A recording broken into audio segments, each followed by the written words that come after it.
صباح الخير، ازيكم عاملين ايه؟ يا رب تكونوا بألف خير. فيديو النهارده حلو قوي قوي، ان شاء الله يعجبكم. كمان الفيديو ده حلو قوي للأطفال، بتحب الوصفة دي، كلنا كمان احنا كمان بنحبها، طبعا مع اختلاف الأذواق. في ناس بتحبها جوسي كده وطالعة بترز كده وجميلة زي انا من الناس دي، وفي ناس بتحبها قطع وعايزاها متماسكة. طبعا هقول لكم لو هتعملوها كده هنعملها ازاي، ولو هنعملها كده هنعملها ازاي. النهارده زي ما انتم شايفين المكرونه بتاعتنا، هنعمل مكرونه بشاميل بطريقه حلوه قوي قوي، وهنعرف ازاي تبقى جوسي كده وبصوا نازله سايحه في بعضها. يلا بينا نسمي الله ونحط سبسكرايب للقناه ولايك للفيديو، ونشوف الفيديو بتاعنا النهارده هيبقى ازاي. يلا بينا. معايا كده طاسه على النار فيها معلقه او معلقتين من الزيت، وممكن ما تحطيش خالص برده مفيش مشكله. معايا كده كيلو من اللحمه، انا هنا بعصجها ولو اتبقى حته بحطها في الفريزر، بتنفعني في اي وقت تاني.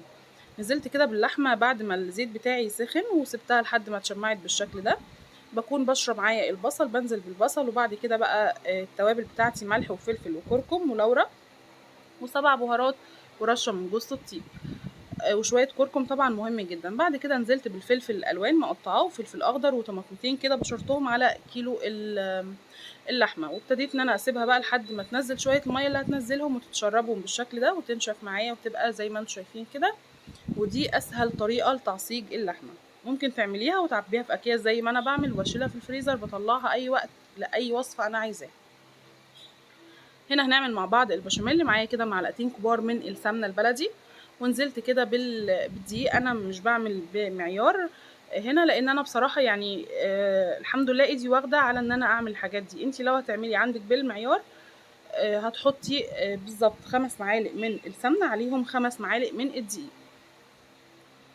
خلاص كده انا عملت البشاميل، نزلت بالدقيق وقلبته، وابتديت ان انا نزلت باللبن كمان، وحطيت هنا كبشتين من الشوربه، كنت عامله هنا فرخه بلدي. نزلت بكبشتين من الشوربه وابتديت ان انا اتبل في الاخر خالص لحد ما يبقى القوام معايا بالشكل ده. انا عايزه البشاميل يبقى مش تقيل ومش خفيف علشان المكرونه تطلع جوسي وجميله. تمام كده. نزلت بقى المكرونه خلاص انا سلقتها، بديها بالظبط يعني 60-70% سوا، مش اكتر من كده، وبسيبها تكمل سوا في البشاميل، تبقى حلوه قوي قوي. جبت الصينيه بتاعتي، حطيت فيها كبشه من البشاميل، وحطيت طبعا نص كميه البشاميل على المكرونه بالشكل ده.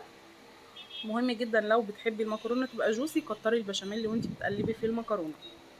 عملت طبقه رقيقه من المكرونه وحطيت عليها كبشه من البشاميل، وهنزل باللحمه كده بتاعتي هفردها كويس قوي. بعد كده هنزل بالطبقه التانية من المكرونه، وانا بفضل المكرونه تكون رقيقه مش تخينه، يعني طبقه مكرونه رفيعه وبعدين اللحمه وبعدين طبقه مكرونه رفيعه وبعدين البشاميل. موضوع سهل جدا جدا وبسيط. وبصراحه يعني لما بتعمليها في البيت بتبقى احسن واطعم كتير قوي مما تاكليها بره. هحط الطبقه التانية من المكرونه بالشكل ده وهفردها. بعد كده لو انت عندك جبنه تقدري تحطيها في الوقت ده، بعد كده تحطي البشاميل. طبعا انا ما كانش عندي جبنه، وبعد كده نزلت ابني جاب فحطيت البشاميل كده، وبعد كده حطيت رشه من الجبنه على الوش كده.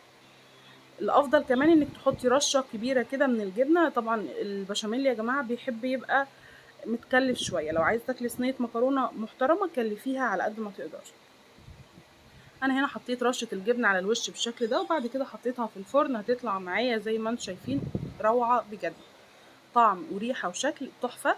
في الوقت ده كنت حمرت الفرخه عندي، وكمان كنت عامله كده صينيه رقاق. ان شاء الله هنزل لكم الوصفه الفيديو الجاي باذن الله بتاعه الرقاق، عملناها ببديل الرقاق. ان شاء الله استنوا الفيديو هيعجبكم جدا جدا. هنا بقى المكرونه عايزه اقول لكم بجد لذيذه قوي. هنا انا كنت سبتها تبرد حاجه بسيطه جدا علشان اقدر ابين لكم، لو انتوا عايزين تقطعوها قطع تسيبوها تبرد شويه. طيب عايزينها جوسي زي ما انا بحبها يبقى لازم تقطعوها اول ما تطلع من الفرن. جربوها ان شاء الله هتعجبكم قوي، واستنوني الفيديو الجاي.